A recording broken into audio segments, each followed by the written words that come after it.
Hello friends, welcome to my YouTube channel. So आज के इस पर्टिकुलर वीडियो में मैं आपके लिए लेके आई हूँ क्लास 12 की जो फिज़िकल एजुकेशन की बुक है, यानी कि शारीरिक शिक्षा की बुक, उसका चैप्टर नंबर फर्स्ट का पार्ट सेकेंड, जिसका हमारा टाइटल है खेलों में योजना। तो ये उसी का लास्ट पार्ट है, पार्ट सेकेंड है एंड हिंदी मीडियम वाले स्टूडेंट्स के लिए ही है एंड आपको बहुत ही ईजी नोट्स प्रोवाइड किए जाएंगे इसमें एंड एक्सप्लेनेशन भी काफ़ी आसान ही रहेगी। एंड आई होप कि आपने सभी ने पार्ट 1 देख लिया होगा, बट जिन स्टूडेंट्स ने पार्ट 1 नहीं देखा तो वो पहले पार्ट 1 देख लें, फिर बाद में पार्ट सेकेंड देखें, तो आपको अच्छे से चैप्टर कंप्लीट हो जाएगा एंड क्लियर भी हो जाएगा आपका। तो जो हमने पार्ट 1 में लास्ट टॉपिक पढ़ा था वो हमारा था टूर्नामेंट के टाइप्स। तो मैंने आपको यही बताया था कि टूर्नामेंट का क्या अर्थ होता है, क्या महत्व होता है और उसके प्रकार के बारे में बताया था। तो आज की इस वीडियो में हम स्टार्ट करते हैं उसके टाइप्स से ही। तो मैंने क्या टाइप्स बताए थे आपको, मैंने 4 टाइप्स बताए थे। फर्स्ट में आ गया था नॉकआउट टूर्नामेंट, सेकंड था लीग टूर्नामेंट, थर्ड था कॉम्बिनेशन टूर्नामेंट एंड फोर्थ जो था वो था चैलेंज टूर्नामेंट। तो यहाँ पर हम अब आते हैं नॉकआउट टूर्नामेंट पे। तो सबसे पहले इसी को पढ़ते हैं कि नॉकआउट टूर्नामेंट होता कौन सा है एंड फिर इसके बारे में हम जानेंगे कि इसके क्या क्या लाभ होते हैं, इसके क्या क्या हानियाँ होती हैं, यानी कि क्या एडवांटेज हैं, क्या क्या डिसएडवांटेज हैं, फ़ायदा और नुकसान के बारे में इसके जानेंगे। तो सबसे पहले इसकी डेफिनेशन को ही समझ लेते हैं एंड इम्पॉर्टेंट टॉपिक है, आप अपना अच्छे से फोकस रखिएगा और ध्यान से सुनिएगा ताकि आपको अच्छे से समझ आ जाए। तो स्टार्ट कर लेते हैं। तो फर्स्ट आ गया हमारा नॉकआउट टूर्नामेंट। तो ये जो टूर्नामेंट होते हैं नॉकआउट, आपको नाम से ही समझ आ रहा होगा नॉकआउट है। आउट का मतलब क्या होता है?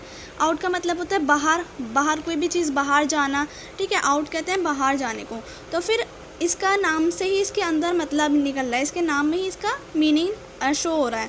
तो इस प्रकार के जो टूर्नामेंट होते हैं, यानी कि जो नॉकआउट टूर्नामेंट होते हैं, उसमें जो भी टीम मैच हार जाती है एक बार, वो टूर्नामेंट से फ़ौरन बाहर हो जाती है, फिर उसको चांस नहीं मिलता। बस इसमें यही है एंड ये थोड़ा हम कह सकते हैं हार्ड माना जाता है ये वाला टूर्नामेंट कि भैया ये तो इतने स्ट्रिक्ट टूर्नामेंट के मतलब इसमें क्या होता है, अगर कोई मैच चल रहा है और उस मैच में जो भी प्लेयर्स हैं वो एक बार हार गए, कोई भी टीम है वो एक बार हार जाती है, तो उसको बस मौका ही नहीं मिलेगा, एक बार भी उसको चांस नहीं मिलेगा, वो फ़ौरन टूर्नामेंट से बाहर हो जाएगी। और बस यही होता है इसमें, ठीक है। तो अगर इसकी डेफिनेशन आती है तो आपको यही लिखना है कि इस प्रकार के टूर्नामेंट में क्या होता है, अगर कोई भी टीम मैच हार जाती है एक बार, तो वो क्या होती है फ़ौरन टूर्नामेंट से बाहर हो जाती है, उसको चांस नहीं मिलते हैं दोबारा खेलने के लिए। आप इसके लाभ के बारे में समझ लेते हैं, यानी कि क्या फ़ायदे हैं, क्या एडवांटेज हैं इसके नॉकआउट टूर्नामेंट के, फिर आगे पढ़ेंगे इसकी हानियों के बारे में। तो लाभ में आ जाता है सबसे पहला जो है वो कम खर्चीले हैं, यानी कि कम खर्चीले तो होंगे ही। क्यों होंगे कम खर्चीले? क्योंकि जो टूर्नामेंट के सीमित होती है, यानी कि जो भी कमेटी होती है उसका काम होता है खर्चा वर्चा करने का। तो क्या होते हैं, कम खर्चा होता है उन लोगों का। क्यों होगा कम खर्चा? क्योंकि इसलिए ही होगा क्योंकि अगर कोई भी टीम मैच हार जाती है तो उसको दोबारा मौका ही नहीं मिल रहा, ना उसका कोई सामान आएगा जो भी दोबारा से जब गेम स्टार्ट होगा उस टीम को चांस मिल के, जैसे दूसरे गेम्स में होता है, दूसरे टूर्नामेंट में होता है, चांस मिल जाता है दोबारा से खेलने का, बट इसमें नहीं मिलता। तो यही है कि कम खर्चे होते हैं, इसलिए लाभ में आ गया, उनका फ़ायदा ही यही है कि कम खर्चीले होते हैं। सेकंड पॉइंट में आ जाता है टूर्नामेंट से बाहर होने के डर से टीमों द्वारा श्रेष्ठ प्रदर्शन। अब श्रेष्ठ किसे कहते हैं? श्रेष्ठ कहते हैं हम बेस्ट को, और प्रदर्शन कहते हैं परफॉर्मेंस को। तो बेस्ट परफॉर्मेंस देते हैं। अगर इस टूर्नामेंट में क्या होता है, अगर कोई भी टीम एक बार मैच हार गई तो वो बाहर हो जाती है, और इसी डर की वजह से जो भी टीम होती हैं वो अपना बहुत ज़्यादा बेस्ट परफॉर्मेंस दिखाती है, क्योंकि हर खिलाड़ी, हर प्लेयर के माइंड में यही बात मतलब बैठी रहती है कि अगर हम एक बार भी हार गए तो फिर हम डायरेक्ट टूर्नामेंट से बाहर हो जाएंगे, हमें मौका नहीं मिलेगा दोबारा से खेलने का। इसलिए वो बहुत ज़्यादा अपना बेस्ट परफॉर्मेंस दिखाते हैं इसी डर की वजह से। थर्ड पॉइंट में आ जाता है मैचों की संख्या कम होने के कारण जल्दी समाप्त हो जाते हैं। तो ये तो होगा ही, जब मैच ही बहुत कम हो रहे हैं, इसमें टीम जो भी हार गई वो एकदम बाहर जा रही है, तो जो टीमें जीत रही हैं सिर्फ उन्हीं का मैच हो रहा है। तो यही है कि मैचों की संख्या बहुत ज़्यादा कम हो जाती है और इसी कारण की वजह से वो जल्दी ख़त्म भी हो जाते हैं। ये इसके लाभ में आ जाता है। अब हम बात करते हैं इसकी हानियों के बारे में, यानी कि डिसएडवांटेजेस, जो भी इसके नुकसान होते हैं, नॉकआउट की हानियाँ। तो सबसे फर्स्ट में यही पॉइंट में है कि कम मैच होते हैं। क्यों कम मैच होते हैं? जैसे कि हमने डेफिनेशन में भी पढ़ा कि अगर कोई भी टीम एक बार भी मैच हार जाती है तो वो डायरेक्ट टूर्नामेंट से बाहर हो जाती है, उसको चांस नहीं मिलते हैं दोबारा खेलने के। तो इसलिए इसमें कम मैच होते हैं और कम मैच होने की वजह से नुकसान भी होते हैं, क्योंकि ऐसे टूर्नामेंट में कई बार अच्छी टीमें जो हैं वो जल्दी बाहर हो जाती हैं। क्योंकि जैसे आप मान लीजिए कोई टूर्नामेंट चल रहा है, कोई मैच चल रहा है, तो उसमें जो अच्छी टीम है वो शुरू में खेल नहीं है, और अगर वो उन्होंने कुछ किसी वजह से माइंड में उनका प्रेशर बैठा है कि हम हार ना जाएं, तो इसी वजह से शायद वो हार गई या फिर वो हार जाती हैं, तो फिर वो एकदम बाहर हो गई, और उनके बाद जो टीम जो खेल रही है, जिनका मैच चल रहा है, वो बेकार टीमें हैं। तो यही है कि ऐसे टूर्नामेंट में कई बार अच्छी टीमें जो होती हैं वो जल्दी बाहर हो जाती हैं और मैचों की संख्या जो होती है वो बहुत ज़्यादा कम हो जाती है। और सेकंड पॉइंट में ये आ जाता है कि अगर फाइनल मैच में कमज़ोर टीम खेलती है, जैसे कि मैंने आपको बताया, अगर अच्छी टीम जो है अच्छा परफॉर्मेंस करने वाली टीम शुरू में खेल रही है और वो हार जाती है किसी कारण, तो क्या होता है, फाइनल में कमज़ोर टीम बचती है, और कमज़ोर टीम जब मैच खेलती है तो जो भी दर्शक हैं, देखने वाले, जो भी हम कह सकते हैं ऑडियंस हैं, उनका जो होता है इंटरेस्ट काफ़ी ज़्यादा कम हो जाता है, उनको मज़ा नहीं आता। अब किसी को भी मज़ा ही नहीं आएगा देखने में, जो भी देखते हैं टूर्नामेंट में जो भी लोग होंगे या फिर जो भी किसी टीवी के ज़रिए, किसी भी प्लेटफॉर्म के ज़रिए वो देख रहे होंगे मैच, तो उनको क्या होगा, उनका इंटरेस्ट काफ़ी ज़्यादा कम हो जाएगा, क्योंकि वो कमज़ोर टीम खेल रही है तो उनको ढंग से खेलना ही नहीं आता होगा। तो ये भी एक इसकी हानियों में आ जाता है। थर्ड पॉइंट में अत्यधिक दबाव।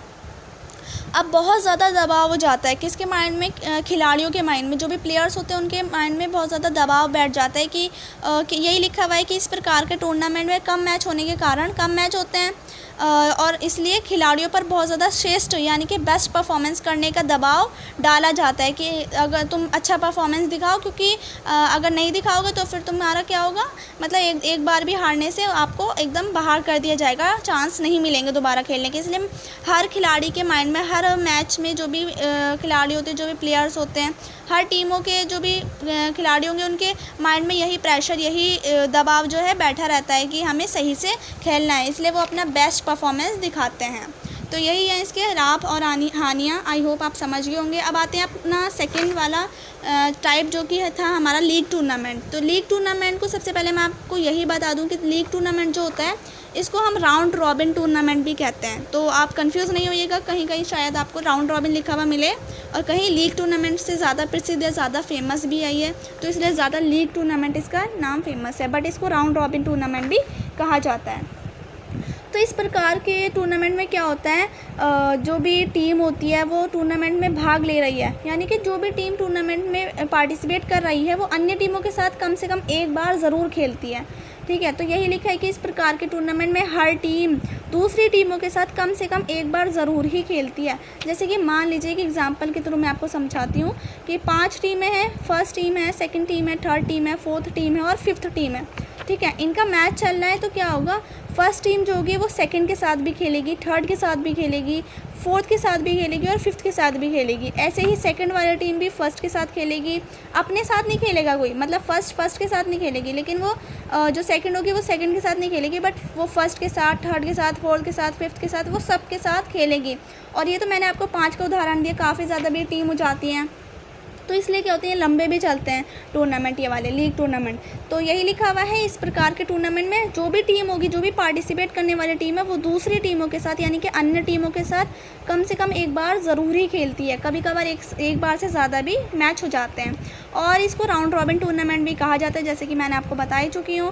और अब आते हैं इसके लाभ यानी कि एडवांटेज के बारे में। तो इसके लीग टूर्नामेंट के क्या क्या लाभ हैं, क्या क्या फ़ायदे हैं, इसको समझते हैं। एक तो योग्य टीम होती है, सबसे पहली बात। सेकंड यही है कि खेलने का अच्छा मौका मिलता है, क्योंकि काफ़ी ज़्यादा मैच होते हैं, जो भी एक टीम होगी उसको सभी टीमों के साथ एक एक मौका मिलेगा खेलने का, तो इसलिए ज़्यादा मैच होंगे, तो इसलिए अच्छा मौका है खेलने का। जिसको इंटरेस्ट है वो ज़्यादा अच्छे से खेल पाएगा। थर्ड है अधिक प्रसिद्धि यानी कि काफ़ी ज़्यादा ये फेमस भी है। प्रसिद्धि मतलब यही होता है कि पॉपुलैरिटी, तो इसलिए पॉपुलर भी है काफ़ी ज़्यादा लीग टूर्नामेंट वाले जो भी मैच होते हैं।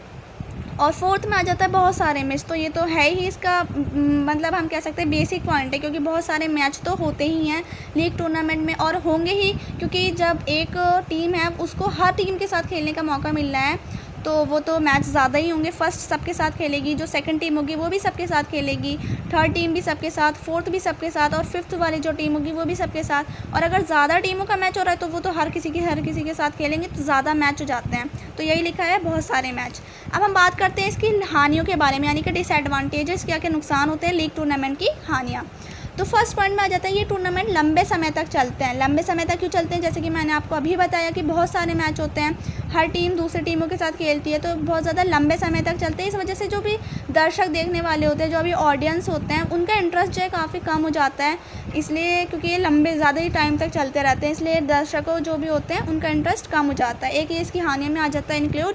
सेकेंड पॉइंट में है, ये टूर्नामेंट लंबे समय तक चलते हैं, इस वजह से क्या होता है, इन पर खर्चा काफ़ी ज़्यादा हो जाता है। अब जो भी कमेटी होगी उन पर काफ़ी ज़्यादा खर्चा आ जाता है, क्योंकि लंबे समय तक चल रहे हैं, हर टीम दूसरी टीमों के साथ खेल रही है। जो भी टीम जिसने भी पार्टिसिपेट किया है, हर किसी के साथ खेल रही है, हर टीम एक दूसरे के साथ खेला जा रहा है। तो फिर क्या होगा, इसमें काफ़ी ज़्यादा टाइम भी लगता है और क्या होता है, खर्चा भी काफ़ी ज़्यादा हो जाता है। थर्ड में आ जाता है, इस प्रकार के टूर्नामेंट में मैच काफ़ी ज़्यादा होते हैं, अधिक मैच होते हैं, और यदि कोई टीम एक बार हार जाती है मैच, तो वो टीम क्या होती है, डीमोटिवेट हो जाती है। अब डीमोटिवेट का मतलब क्या होता है, यानी कि निराश हो जाती है वो। देखिए, एक एग्जांपल के थ्रू समझिए। ये जो इसमें लिखा हुआ है थर्ड पॉइंट में, यही है कि अगर कोई मैच चल रहा है, हम बात करें लीग टूर्नामेंट की, तो इसमें मैंने जैसे कि आपको अभी एग्जांपल दिया था, 5 टीमों का मैच चल रहा है, first team, second team, third team, fourth team and fifth team जो भी होगी। तो अगर 5 टीमों का मैच चल रहा है, तो फर्स्ट वाली सेकंड के साथ भी खेलेगी, थर्ड के साथ भी, फोर्थ के साथ भी, और फिफ्थ के साथ भी खेलेगी। तो अगर ऐसा हुआ, फर्स्ट टीम जो खेल रही है वो सेकंड के साथ अगर उसने खेला और वो हार गई, फिर जब उसने थर्ड के साथ खेला तो फिर भी वो हार गई, और उसने फोर्थ के साथ खेला तो फिर भी वो हार गई, तो क्या होगा, वो हारती जा रही है। तो अगर कोई टीम बार बार हारती जा रही है मैच, तो वो क्या होगा, टीम के जो भी मेंबर्स होंगे, जो भी प्लेयर होंगे, वो क्या होगा, डीमोटिवेट हो जाते हैं, क्योंकि वो काफ़ी ज़्यादा बार हारे जा रहे हैं, तो वो उनके दिल में बहुत ज़्यादा निराश हो जाएंगे वो लोग, इसलिए डीमोटिवेट भी हो जाती है टीम, फिर उनको अच्छे से खेलने का मन भी नहीं करता है। तो ये इसकी हानियों में इंक्लूड हो जाता है एक पॉइंट। अब हम बात करते हैं लीग टूर्नामेंट के कितने टाइप्स होते हैं, यानी कि there are 2 types of league tournament. 2 प्रकार के होते हैं लीग टूर्नामेंट, एक होता है सिंगल लीग और एक होता है डबल लीग। तो 2 प्रकार के नाम कौन कौन से हो गए, फर्स्ट हो गया सिंगल लीग, सेकंड हो गया डबल लीग।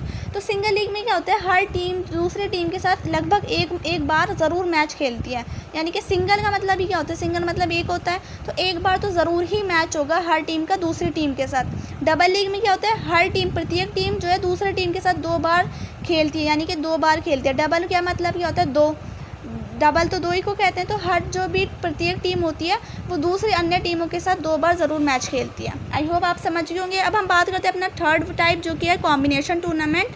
तो इसमें आ जाता है कॉम्बिनेशन टूर्नामेंट कौन से होते हैं, ये तो आपको पता ही होगा कॉम्बिनेशन टूर्नामेंट, क्योंकि ये वाले जो टूर्नामेंट है आपके स्कूल्स में भी होते होंगे, आई होप, क्योंकि जब मैं स्कूल में पढ़ रही थी तो फिर मैंने भी इस जो भी कॉम्बिनेशन टूर्नामेंट था उसे अपने स्कूल से ही जाना था कि ये कौन से होते हैं। तो कॉम्बिनेशन टूर्नामेंट ऐसे टूर्नामेंट होते हैं जिसमें पहले सभी मैच अलग अलग जोन के आधार पर खेले जाते हैं, और फिर हर जोन की विजेता टीम अथवा खिलाड़ी बाद में राष्ट्रीय स्तर पर एक साथ एक जगह पर भाग लेते हैं। अच्छा, तो फिर क्या होता है इसमें समझिए। कॉम्बिनेशन टूर्नामेंट में क्या होता है, एक जोन पर खेलते हैं। पहले क्या होता है, टूर्नामेंट चलता है जोन के आधार पे चलते हैं, यानी कि फर्स्ट जोन होगा, first zone, second zone, third zone, fourth zone. तो जोन बना दिए जाते हैं, यानी कि एक ग्रुप बना दिए जाते हैं और उसको नाम दे दिया जाता है जोन दे दिया जाता है कि ये जोन के आधार पे खेलना है। तो उसको क्या नाम देते हैं, हर ग्रुप को जोन बोल देते हैं, और जो उसको नाम पर्टिकुलर नाम देते हैं वो होता है जोनल लेवल, जो कि स्कूल में खिलाते हैं। तो जोनल लेवल क्या होता है, पहले बच्चे जो भी स्टूडेंट होंगे वो अपने स्कूल में खेलेंगे, मैच करेंगे टीम बना के, और फिर क्या होगा, फिर अगर जो भी स्कूल में मैच हो रहा है और उनमें से जो भी विजेता टीम होगी, यानी कि जो भी विनर टीम होगी जो जीत जाएगी, तो उसको क्या होगा, उसको आगे चल के मौका मिलेगा आगे वाले स्तर पे खेलने का, यानी कि स्टेट लेवल पे, राष्ट्रीय स्तर पे खेलने का एक बार उसको मौका मिलेगा। तो वो जो भी जोनल लेवल पे जीत जाएगी टीम, वो फिर स्टेट लेवल पे आ जाएगी खेलने के लिए। अब वो बाहर जाएगी खेलने, पहले तो स्कूल में मैच हो रहे थे, अब वो बाहर जाएगी खेलने के लिए स्टेट लेवल पे। फिर उसके आगे अगर कोई टीम है जो स्टेट लेवल पे जीत गई, तो उसको फिर आगे मौका मिलेगा डिस्ट्रिक्ट लेवल पे जाने का। ऐसे ही चलता रहता है ये, और उसके आगे भी जाते हैं। फिर हमारे जैसे कि एक उदाहरण दे रखा है यहाँ पर, इसके थ्रू आप समझिए। हमारे स्कूल के बच्चे जोनल लेवल पर खेलते हैं, ठीक है। फिर क्या हुआ, अगर किसी स्कूल के बच्चे हैं वो कहाँ खेलते हैं, वो जोनल लेवल पे खेल रहे हैं। फिर जोनल लेवल के बाद वो कहाँ खेलेंगे, स्टेट लेवल पर। अलग अलग जोन के खिलाड़ी एक टीम में खेलते हैं, ठीक है। आई होप आप समझ गए होंगे इसमें क्या होता है। पहले जोनल लेवल पे चलता है मैच, फिर स्टेट लेवल पे। अब जोनल लेवल पे जो होता है वो स्कूल में ही ग्रुप बना के प्लेयर्स जो भी खिलाड़ी होंगे वो खेलते हैं। फिर स्टेट लेवल पे आता है गेम, जो कि स्कूल के बाहर जाता है। जो भी जीतने वाली टीम है वो जाती है, अन्य टीम कोई भी नहीं जाएगी जो नहीं जीतेगी। सिर्फ जो जीतेगी, जो फर्स्ट आएगी टीम, सिर्फ वही जाएगी स्टेट लेवल पे। अब फिर स्टेट लेवल पे जो फर्स्ट आएगी वो जाएगी डिस्ट्रिक्ट लेवल पे। ऐसे ये चलता रहता है। तो अब हम बात करते हैं कॉम्बिनेशन टूर्नामेंट के टाइप्स के बारे में, यानी कि कितने टाइप्स होते हैं, 4 प्रकार के होते हैं combination tournament. There are 4 types of combination tournament. First is knockout cum knockout, second is league cum league, third knockout cum league, fourth है लीग कम नॉकआउट। अब आप अगर फर्स्ट बार ये चैप्टर पढ़ रहे होंगे तो आपको थोड़ा अजीब से नाम लग रहे होंगे ये। अब आप ध्यान से समझिए, इसको एक ट्रिक है याद करने की। तो फर्स्ट में देखो, कम तो बीच बीच में आएगा, CUM वाला कम है, और ये बीच में नाम आएगा हर किसी के, ठीक है। चारों पॉइंट के बीच बीच में आएगा। फर्स्ट में क्या आएगा, फर्स्ट वाला देखिए, नॉकआउट कम नॉकआउट। नॉकआउट क्या है, शुरू में भी नॉकआउट आ रहा है, लास्ट वर्ड भी नॉकआउट ही आ रहा है। सेकंड टाइप में क्या है, लीग है। लीग फर्स्ट वर्ड है और लास्ट वर्ड भी लीग ही है। अब थर्ड में क्या आ जाएगा, नॉकआउट पहले आ जाएगा और लीग जो है लास्ट में आ जाएगा। फोर्थ में क्या होगा, लीग पहले आ जाएगा और नॉकआउट लास्ट में आ जाएगा। यानी कि थर्ड और फोर्थ आपको ऐसा लग रहे होंगे कि डिफरेंट है। इसमें क्या होता है, थर्ड में एक अलग हो जाएगा आगे पीछे, और फोर्थ में भी एक अलग और एक अलग आगे पीछे हो जाएगा। बट फर्स्ट और सेकंड में क्या होगा, फर्स्ट और सेकंड टाइप में दोनों वर्ड सेम रहेंगे। आई होप आप समझ रहे होंगे इसको। एक दो बार आप पढ़िएगा खुद, आपको खुद ही अच्छे से समझ आ जाएगा। अब हम इसी के बारे में जानते हैं, नॉकआउट कम नॉकआउट में होता क्या और ये किस प्रकार के टूर्नामेंट में शामिल होते हैं। तो अब हम बात कर लेते हैं नॉकआउट कम नॉकआउट के बारे में, यानी कि ये जो फर्स्ट टाइप है कॉम्बिनेशन टूर्नामेंट का, उसी के बारे में। तो इसका नाम है नॉकआउट कम नॉकआउट। अब इसमें होता क्या है, 4 पॉइंट दे रखे हैं। अब इसके बारे में अगर आपसे कोई एग्ज़ाम में पूछते हैं, क्वेश्चन आ जाता है, तो आपको यही लिखना है। तो नॉकआउट कम नॉकआउट में क्या होता है, सभी टीमों को 4 जोन में बराबर बांट दिया जाता है। यानी कि जितनी भी टीमें होंगी उनको 4 जोन में बांट देंगे, 4 जोन बना देंगे, first zone, second zone, third zone और फोर्थ जोन, ठीक है। अब उनको नाम भी दिया जाएगा। अब फिर प्रत्येक जोन की टीम जो है वो नॉकआउट के आधार पर खेलती है। अब हर जोन की जो भी टीम होगी वो नॉकआउट के आधार पे मैच खेलेगी, क्योंकि नाम क्या है, नॉकआउट का ही बात कर रहे हैं हम, नॉकआउट कम नॉकआउट की। अब इसमें तो अगर हम बात करें इसके नाम की, तो नॉकआउट कम के पहले क्या है, नॉकआउट है, और कम के बाद क्या है, नॉकआउट। तो नॉकआउट फर्स्ट वर्ड है और लास्ट वर्ड भी नॉकआउट ही है। तो सबसे पहले पॉइंट में क्या है कि सभी टीमों को 4 जोन में बराबर बांट दिया जाता है। फिर हर जोन की, यानी कि प्रत्येक जोन की जो भी टीम होगी वो नॉकआउट के आधार पे खेलेगी। फिर इसके बाद क्या होगा, प्रत्येक जोन की विजेता टीम, अब हर जोन की जो भी विजेता टीम है, यानी कि 4 जोन बने थे, अब चारों जोन की जो भी फर्स्ट टीम आएगी, जैसे कि फर्स्ट जोन में जो पहला जोन है उसमें फर्स्ट जो आई टीम, अब सेकंड जोन में जो भी फर्स्ट आई, थर्ड जोन में जो भी टीम फर्स्ट आई, यानी कि जो विनर टीम होगी, और फोर्थ जोन की जो भी विनर टीम होगी, विजेता टीम, और दूसरे जोन की विजेता टीम के साथ नॉकआउट के आधार पे खेलती है, ठीक है। पहले भी नॉकआउट के आधार पे खेला था, जब वो 4 जोन बनाए थे, फिर टीम का मैच हुआ था नॉकआउट के आधार पर ही। फिर जब वो जीत गई नॉकआउट के आधार पर, फिर दूसरी बार जब विनर विनर टीम का मैच हुआ, यानी कि जब विजेता टीम दूसरी विजेता टीम के साथ मैच हुआ उन दोनों का, तो क्या हुआ, फिर वो भी नॉकआउट के आधार पर खेलती है। फिर लास्ट में क्या होता है, फिर लास्ट में जो भी अंत में जीतने वाली टीम होती है वो इंटर जोनल विनर कहलाती है, यानी कि जो फाइनल मैच में जीत गई टीम वो इंटर जोनल विनर कहलाएगी। अब एक एग्जांपल के थ्रू ये आप समझिए, जैसे कि 4 जोन बना दिए, first zone, second zone, third zone और फोर्थ जोन। अब ये चारों जोन की जो भी टीमें होंगी ना, वो नॉकआउट के आधार पर अपना मैच खेलेंगी। अब जब उन्होंने नॉकआउट के आधार पर मैच चल रहा है उनका, अब फर्स्ट जोन का भी फर्स्ट जोन जो होगा उसका भी नॉकआउट के आधार पे चल रहा है, सेकंड जोन होगा उसका भी नॉकआउट के आधार पे चल रहा है, थर्ड जोन का भी नॉकआउट के आधार पे चल रहा है, और फोर्थ जोन का भी नॉकआउट के आधार पे ही गेम चल रहा है। अब चारों जोनों में जो भी फर्स्ट आएगी टीम, यानी कि फर्स्ट जोन में जो भी विनर हो गया टीम, सेकेंड जोन में जो भी विनर होगी टीम, थर्ड जोन में जो भी विनर होगी टीम, यानी कि जो विजेता टीम होगी, और फोर्थ जोन की भी जो भी विजेता टीम यानी कि विनर टीम होगी, वो दूसरी जोन की जो भी विनर टीम होगी उसके साथ खेलेगी। जैसे फर्स्ट जोन की विनर टीम दूसरे सेकंड वाली जोन की विनर टीम के साथ खेल लेगी, और थर्ड जोन की विनर टीम फोर्थ जोन की विनर टीम के साथ खेलेगी। तो ये विनर का मैच हो रहा है। अब इन दो विनर जो हैं, ये विनर मैच कर रहे हैं। अब पहली विनर टीम दूसरी विनर टीम के साथ खेल रही है। अब इन दोनों में जो फाइनल जो विनर होगा, यानी कि अब डिसाइड होगा कि फर्स्ट कौन आएगा, पहले का कोई माना नहीं जाएगा। अब ये क्या होगा, ये नॉकआउट के आधार पे खेलेंगे दोबारा से। अब जब ये नॉकआउट के आधार पे खेलेंगे दोनों विनर टीम, फिर क्या होगा, फिर लास्ट में जो भी जीतने वाली टीम होगी उसको नाम दिया जाएगा इंटर जोनल विनर, क्योंकि वो फाइनल विनर मैच होगा। तो उसमें जो भी टीम जीतेगी उसको यही नाम दिया जाएगा, इंटर जोनल विनर वो कहलाई जाएगी। आई होप आप समझ गए होंगे। अब हम बात करते हैं लीग कम लीग के बारे में। तो लीग कम लीग में क्या होगा, सभी टीमों को 4 जोन में बराबर बांट दिया जाता है, जैसे कि हर किसी में होता है ये। तो 4 जोन में बराबर बांट देते हैं। शुरू में क्या होगा, हर जोन की जो भी टीम होंगी उनको 4 जोन में बांट देंगे। फिर प्रत्येक जोन की जो भी टीम होगी वो लीग के आधार पे खेलेगी। अब इससे पहले वाले में क्या पढ़ा था हमने कि नॉकआउट के आधार पे खेल रही है, क्योंकि उसका नाम ही नॉकआउट कम नॉकआउट था। अब इसका नाम क्या है, लीग कम लीग। तो क्या होगा इसमें क्या होगा लीग वाले में कि लीग के आधार पे खेलेगी हर जोन की टीम। अब वो लीग के आधार पर खेलने के बाद जो भी विजेता टीम होगी, तो पहले जोन की विजेता टीम दूसरे वाली जोन की विजेता टीम, यानी कि winner team, first winner team second zone की विनर टीम के साथ लीग के आधार पर ही खेलेगी। उनका मैच चलेगा लीग के आधार पर। तो जो भी विनर टीम खेल रही है, अब जो फाइनल मैच होगा उसमें जो वो जीतेंगी, अब उन दोनों में से जो भी फाइनल मैच में वो जीत गई, यानी कि अंत में जो जीतने वाली टीम होगी उसको इंटर जोनल विनर कहलाया जाएगा, जैसे कि पहले हमने पढ़ा था। अब हम बात करते हैं नॉकआउट कम लीग की। तो इसमें भी यही होता है। फर्स्ट तो जैसे कि आप जानते हैं कि मैंने आपको बताया था कम से फर्स्ट वर्ड क्या है इसका, नॉकआउट। सेकंड वर्ड क्या है, लास्ट वर्ड, यानी कि लीग है। तो इसमें क्या होता है, सभी टीमों को 4 जोन में बराबर बांट दिया जाता है। फिर प्रत्येक जोन की, यानी कि हर जोन की टीम नॉकआउट के आधार पर खेलती है। तो पहले तो नॉकआउट के आधार पर खेल रही है। क्यों खेल रही है, क्योंकि इसके नाम में फर्स्ट वर्ड नॉकआउट है।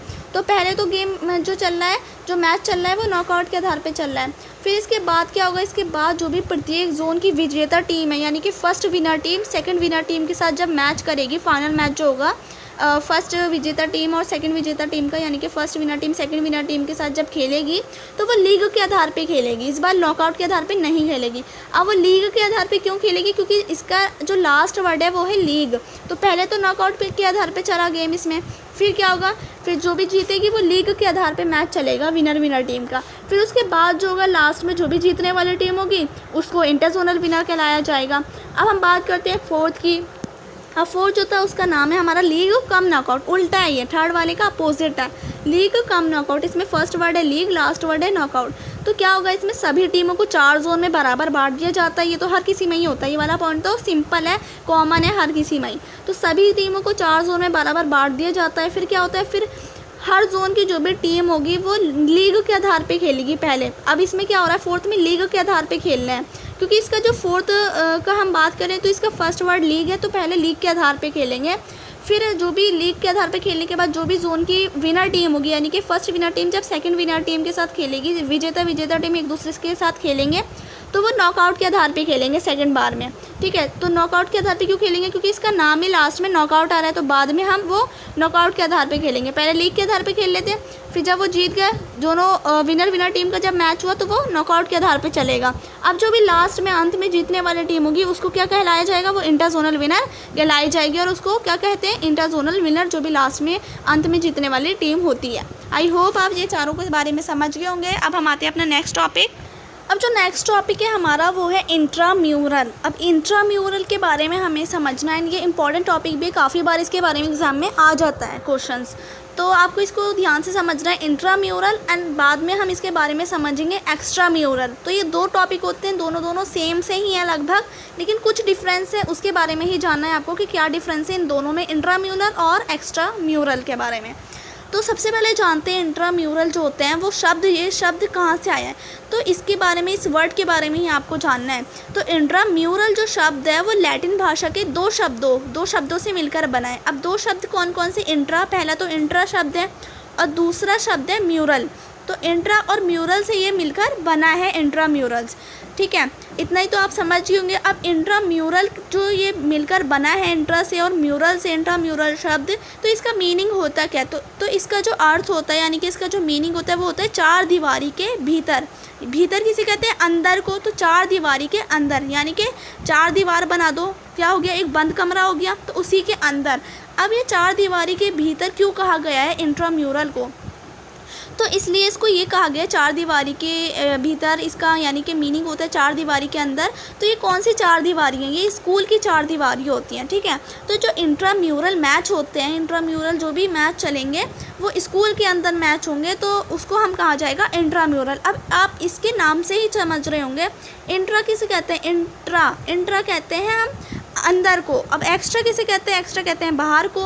तो ये तो कॉमन से आपको समझ ही आ जाएगा। अंदर यानी कि चार दीवारी के भीतर, यानी कि हम कह सकते हैं चार दीवारी के अंदर, स्कूल के अंदर, ठीक है। आई होप आप समझ गए होंगे। सेकंड पॉइंट में यही लिखा हुआ है कि इंट्राम्यूरल ऐसे खेल कार्यक्रम होते हैं, ऐसे खेल होते हैं जो किसी स्कूल की चार दीवारी के भीतर आयोजित किए जाते हैं। तो ये इंट्राम्यूरल जो होते हैं ये ऐसे खेल कार्यक्रम होते हैं जो किसी स्कूल की चार दीवारी, स्कूल की चार दीवारी का मतलब है क्या?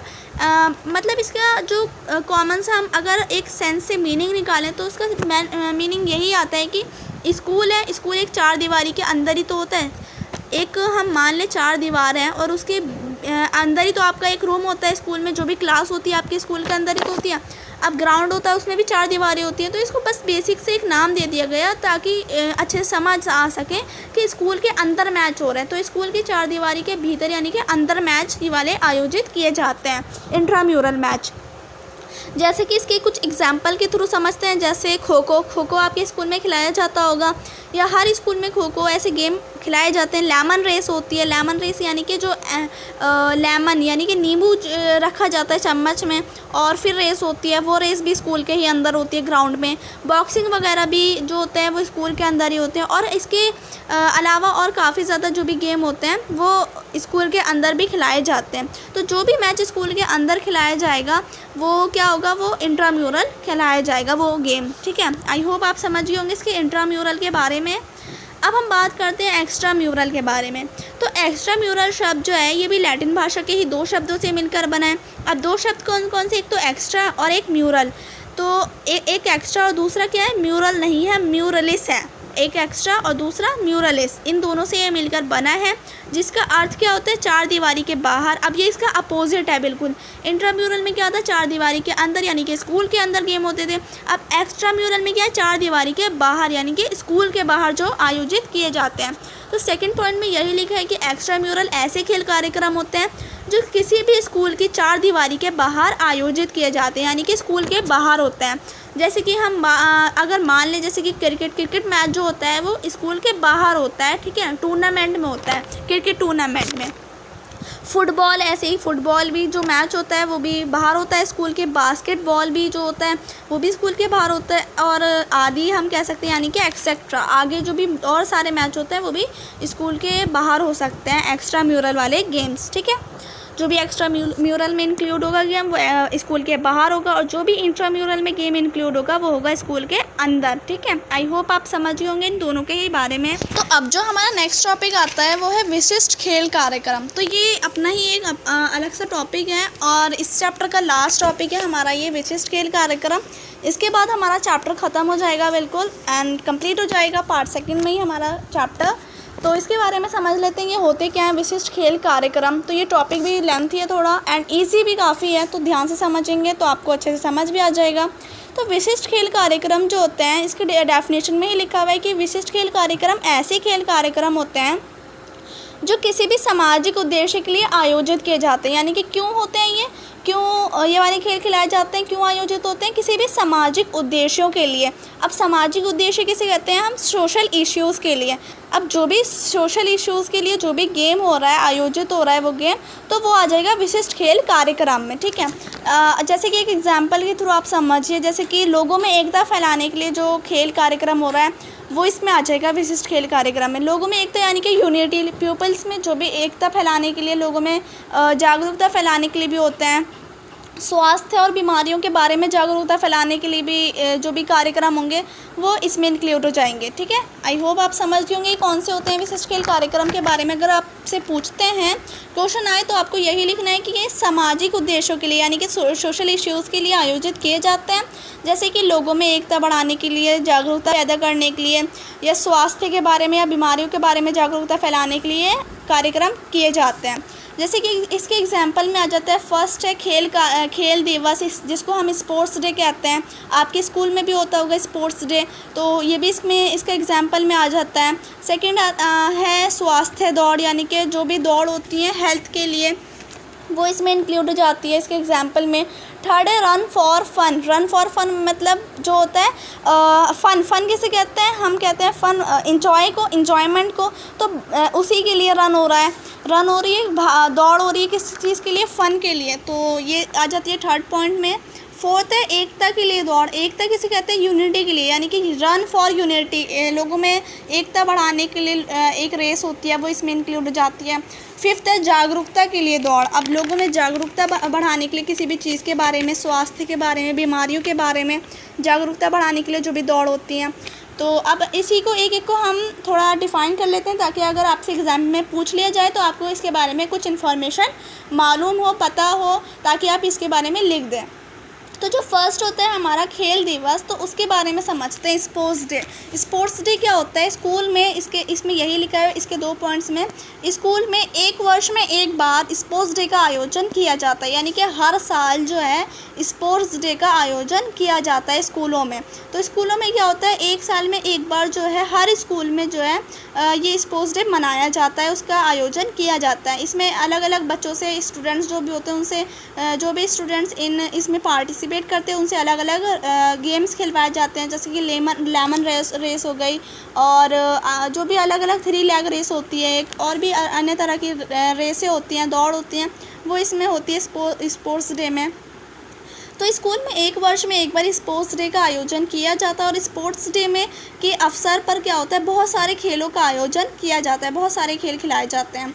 स्पोर्ट्स डे का जो मुख्य उद्देश्य है, यानी कि जो इसका एम है ना स्पोर्ट्स डे का आयोजन करने का, वो यही है मेन मोटिव, कि बच्चों को खेलों के प्रति जागरूक करना होता है। बच्चे जो हैं खेलों के प्रति जागरूक रहें, और उनको पता रहे कि खेल भी काफ़ी ज़्यादा इम्पॉर्टेंट होते हैं अपनी हेल्थ के लिए, अपने स्वास्थ्य के लिए। तो इसका उद्देश्य यही होता है स्पोर्ट्स डे का, खेल दिवस का, कि बच्चों में जागरूकता पैदा हो खेल के बारे में भी। तो अब हम आते हैं अपना सेकंड, जो कि है हमारा स्वास्थ्य दौड़। अब स्वास्थ्य दौड़ के बारे में आप इसके नाम से ही समझ रहे होंगे, स्वास्थ्य किसे कहते हैं, हेल्थ को। तो जो हेल्थ के लिए दौड़ होती है वो ये इसमें आ जाती है। अब इसके पैराग्राफ में क्या लिखा हुआ है पॉइंट्स में, स्वास्थ्य दौड़ जो होती है वो एक ऐसी दौड़ होती है जिसका आयोजन सरकार करती है या फिर किसी संस्था द्वारा किया जाता है। तो स्वास्थ्य दौड़ का आयोजन कौन करते हैं, सरकार करती है या फिर किसी संस्था द्वारा इसका आयोजन किया जाता है। इस दौड़ में कोई इनाम नहीं होता, यानी कि जैसे होता है स्पोर्ट्स डे में कोई जीता बच्चा, जो फर्स्ट आया उसको प्राइज़ दिया जाएगा, जो सेकंड आया वो भी अपनी पोजीशन पे आएगा, थर्ड को भी प्राइज़ दिया जाएगा। तो इसमें क्या होते हैं, अलग अलग लेवल पे फर्स्ट सेकंड थर्ड आते हैं स्टूडेंट जो भी पार्टिसिपेट करेंगे, उनमें से 3 विनर चुने जाते हैं जो अच्छा खेलते हैं। लेकिन स्वास्थ्य दौड़ जो होती है उसमें ऐसा कुछ नहीं होता, इसमें इनाम होता ही नहीं है। तो क्या होता है, इस दौड़ में कोई इनाम नहीं होता। ये दौड़ केवल जागरूकता फैलाने के उद्देश्य से आयोजित की जाती है। सिर्फ ये इनका एक मोटिव होता है सरकार का या फिर किसी भी संस्था का, और ये मोटिव होता है कि लोगों में जागरूकता पैदा हो जाए, और इसी वजह से ये आयोजित की जाती है। या फिर किसी विशेष सामाजिक उद्देश्यों के लिए भी, पैसा इकट्ठा करने के लिए भी आयोजित की जाती है कभी कभार। तो ये सब इसमें आ जाती है ये वाली रेस में, स्वास्थ्य दौड़ में। अब हम बात करते हैं थर्ड, जो कि हमारी रेस रन फॉर फन, यानी कि हम कह सकते हैं फ़न के लिए जो भी रेसें होती हैं, रन होती हैं, वो इसमें इंक्लूड हो जाती है। जैसे कि ऐसी दौड़ें जो होती हैं वो स्वस्थ जीवन के लिए आयोजित की जाती हैं, कि इंसान का जो भी मनुष्य है, जो भी व्यक्ति, उसका जीवन जो है वो स्वस्थ रहे, वो व्यक्ति हेल्थी रहे, उसके जीवन में कोई प्रॉब्लम्स ना आए। जो उसके जैसे काफ़ी ज़्यादा इंसान हो जाते हैं, उनके माइंड में प्रेशर बैठ जाता है किसी भी चीज़ का, वो उनके मानसिक दबाव हो जाता है, ठीक है, या फिर उनके दिल में तनाव है, कुछ परेशानी है, उसके बारे में उसको थोड़ा ख़त्म करने के लिए इसलिए एक रेस चलाई जाती है, जो कि है रन फॉर फन, थोड़ी मस्ती के लिए जो हम कह सकते हैं दौड़ होती है। ऐसी दौड़ स्वस्थ जीवन के लिए आयोजित की जाती है, तथा इस दौड़ द्वारा ये संदेश फैलाने का प्रयास किया जाता है कि हमें अपने जीवन में हमेशा खुश रहना चाहिए, हमें तनाव में या किसी के दबाव में नहीं आना चाहिए, ना पड़ना चाहिए, हमें हमेशा खुशी रहना चाहिए। Happy life is the better life, हमें अपनी जीवन में हमेशा खुश रहना चाहिए, बस यही मोटिव होता है ये वाली रेस का। ये दौड़ जो होती है ये मैराथन के रूप में आयोजित की जाती है। तो मैराथन क्या होता है, मैराथन होती है एक नॉर्मल स्पीड में भागना होता है लोगों को, मतलब जैसे चलते हैं ना बस वैसी ही स्पीड में उनको भागना होता है। ये नहीं है कि बहुत ज़्यादा भाग भाग के अपना सांस फुला लो, वैसे वो परेशान है और उनका और जो है सांस फूल जाए या कुछ हो जाए, तो ऐसा नहीं होता। यानी कि मैराथन के रूप में आयोजित होती है, यानी कि नॉर्मल स्पीड में लोगों को भागना होता है ये इस दौड़ में, ठीक है, रन फॉर फन में। मनोरंजन के लिए इसमें और भी दौड़ें शामिल की जाती हैं, यानी कि ताकि लोगों का और ज़्यादा मनोरंजन हो सके। वो किसी प्रॉब्लम्स में हैं तो उनकी और ज़्यादा उनके लिए फ़न हो सके, वो और ज़्यादा इंजॉय कर सकें। तो इसमें और भी रेसेस जो हैं वो दौड़ जो हैं वो शामिल होती हैं। जैसे कि हम फर्स्ट में है शिशुओं के लिए दौड़ होती है, यानी कि जो छोटे छोटे बच्चे उनके लिए दौड़, युवाओं के लिए दौड़, जो हम कह सकते हैं एडल्ट्स हैं उनके लिए दौड़ होती है, और विशिष्ट नागरिकों के लिए दौड़, जो भी विशिष्ट नागरिक हैं उनके लिए जो भी रेस होती है वो आ जाती है इसमें, ठीक है। तो आई होप आप समझ गए होंगे रन फॉर फन में किस चीज़ के लिए होती है, क्यों, क्या मोटिव होता है इसका। अब हम बात करते हैं अपना फोर्थ, जो कि है हमारा एकता के लिए दौड़, यानी कि रन फॉर यूनिटी। तो एकता क्या कहते हैं, एकता किसे कहते हैं, एकता कहते हैं यूनिटी को, यानी कि लोगों में यूनिटी बनाए रखना, आप अपनापन बनाए रखना, अपनेपन की भावना। तो इसी चीज़ के उद्देश्य के लिए ये दौड़ कराई जाती है। तो ऐसी दौड़ों का मुख्य उद्देश्य ये होता है कि सभी धर्मों के बीच, जो भी धर्म के लोग हैं उनके बीच एकता स्थापित करना, ठीक है। यही मोटिव होता है इस एकता की दौड़ का, कि जो भी अलग अलग हिंदू धर्म के जो लोग हैं, मुस्लिम धर्म के जो भी लोग हैं, या फिर क्रिश्चियन जो हैं, या फिर जो भी सिख हैं, ईसाई हैं, उनके जो भी अलग अलग धर्मों के लोग हैं उनमें आपस में एकता बनी रहे, उनमें लड़ाई झगड़े ना हो, बिल्कुल वो आपस में मिलजुल कर अच्छे तरीके से रहें, खुशी से रहें। इसी के उद्देश्य से, इसी के मोटिव के लिए ये रेस कराई जाती है। तो एकता स्थापित करने के उद्देश्य से ये रेस कराई जाती है, एकता के लिए दौड़, यानी कि रन फॉर यूनिटी, ताकि सभी धर्मों के लोग आपस में शांति से, भाईचारे से रहें। इस दौड़ से मेल जोल की भावना विकसित होती है, यानी कि मेल जोल होता है आपस में लोगों का, ठीक है। आई होप आप समझ होंगे, काफ़ी इजी से हैं। फिफ्थ है हमारा जागरूकता के लिए दौड़। तो ये तो आप खुद ही लिख देंगे, हिंदी में क्या होता है, हिंदी में तो आपको हिंदी लैंग्वेज आती है, तो हिंदी में तो आप खुद ही बना के लिख सकते हैं क्या क्या लिखना है, क्योंकि नाम से ही पता लग रहा है जागरूकता फैलाने के लिए दौड़ हो रही है।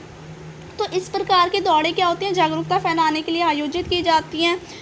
उनका मोटिव भी यही होता है, ये वाली दौड़ जो होती है इसका, कि जैसे कि कैंसर बीमारी है, लोगों में स्ट्रेस के है बहुत ज़्यादा, एड्स की बीमारी है, ऐसी बीमारियों के लिए ये जागरूक करना। जैसे कैंसर बीमारी चली, अब जैसे आपका नया एग्जाम्पल है कोरोना वायरस जैसी महामारी आई, तो इसी के बारे में जागरूक करने के लिए जैसे दिल्ली वगैरह में ये वाली रेस हो जाती है किसी किसी स्टेट में, तो इसको कहते हैं जागरूकता फैलाने के लिए दौड़। तो स्ट्रेस तथा एड्स के बारे में, बीमारियों के बारे में जागरूक करना, इनके बारे में बताना लोगों को कि ये इस बीमारी से ये परेशानी होती हैं, तो आपको इससे संभल के रहना है। जैसे कि कोरोना वायरस के बारे में लोगों को जागरूक करना, कि आप हाथ धोते रहें और डिस्टेंस बना के रहें, और ज़्यादा से ज़्यादा सैनिटाइज़र वगैरह का यूज़ करें, और मास्क लगा के रहें। तो ये सब ही है जागरूक करना, किसी भी बीमारी के लिए लोगों में जागरूकता फैलाना, लोगों को जागरूक करना कि इससे बचे रहें आप, और इन सब चीज़ों का पालन करें। इसी के लिए दौड़ कराई जाती है।